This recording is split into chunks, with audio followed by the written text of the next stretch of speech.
Şeyh Hasan'ı Erdoğan hak ve dere insanı Bedenli doktoru bulmadı insanı Evari Rabun Nive Şebep Evi ve elektriği kes.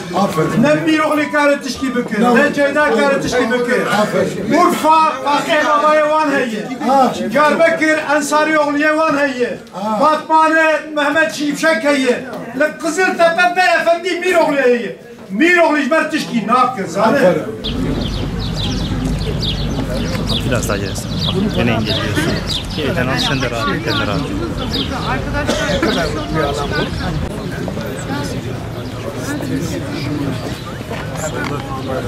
Evet, birazdan seri arkadaşlar.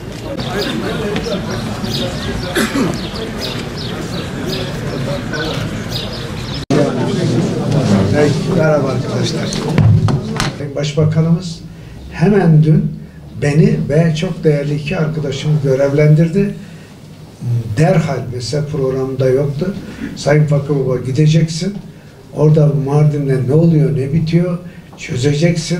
Hele Sayın Başbakan, Cumhurbaşkanımızın o güzel mitinginden sonra elektriklerinin kesilmesi güya efendim Sayın Cumhurbaşkanımız demiş ki efendim o elektriklerini kesin. Öyle bir algı yaratılıyor. Oysa bizim Cumhurbaşkanımızın Mardin'e ne kadar önem verdiğini ben bilen kardeşlerimizden birisiyim. Böyle bir şeyin olması mümkün değil.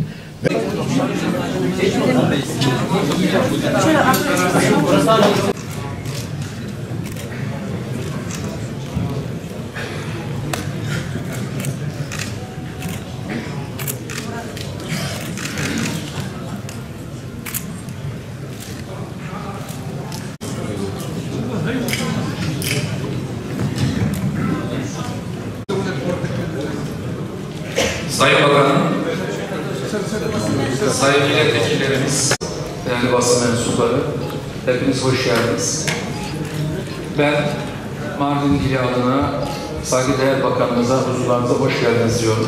Mardin'imizdeki tarımsal potansiyel, tarımdaki sıkıntılar, bunlar... Sayın Başbakanımızın emirleri doğrultusunda